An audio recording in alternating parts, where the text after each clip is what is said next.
Okay, so a really fun little exercise for you to do is to start trying to utilize some of the things that we've talked about rhythmically, along with maybe some of the stuff that we talked about earlier on with just adding a couple of notes into your solo, right? We were talking about creating some rhythmic vamps,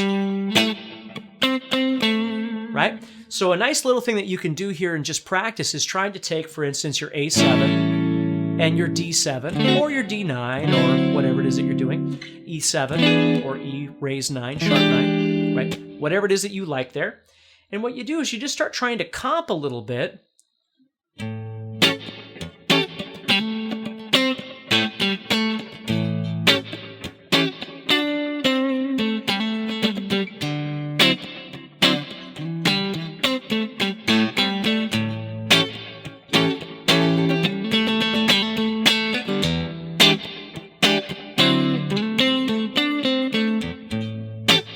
Now, it takes a little while to get used to if you've never done this before, and the faster you go, the harder it's going to be. And again, you don't have to be, and I'm not being condescending, you don't have to try and be a hero, okay? All you're trying to do is learn to play the 12-bar blues, or 8-bar, or whatever it is that you want, and do some comping in between some of those chords.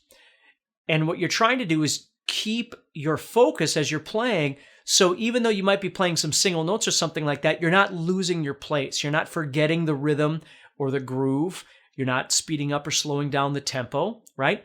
And you're also remembering where you are in context of the 12-bar blues. So it's a great little exercise to do, and it doesn't need to be, again, expansive. You might just start with just A7 and D7 and E7 and 2 notes on the guitar and just...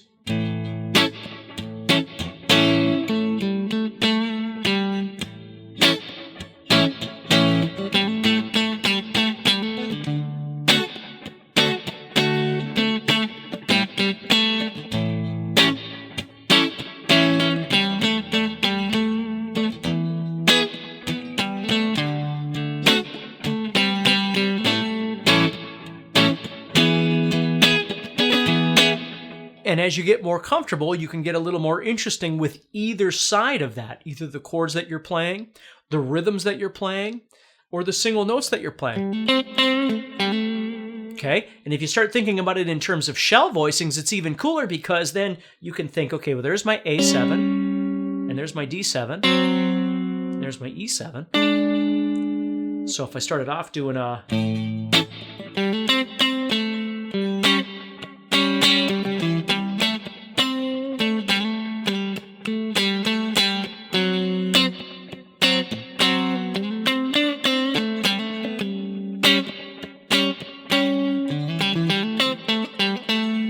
my 5 chord, right? So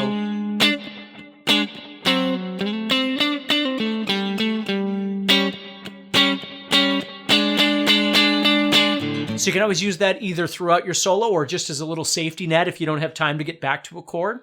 But it's a great way of just learning how to vamp and add little elements of both your soloing and your rhythm at the same time.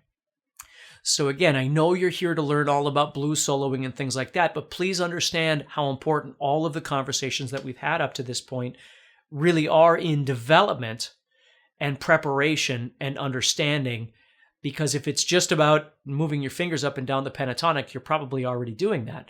And you're not here because that's working for you. You're here because you're trying to figure out some other ways of thinking about this. And as I explained in the beginning, a lot of this is it's your perception. It's how you're thinking about it. You've got to think dynamic contrast. You've got to think about chords. You got to think about what's coming up next, right? Those are the kinds of things that are going to change the authenticity of your playing and not just have you playing up and down, a scale.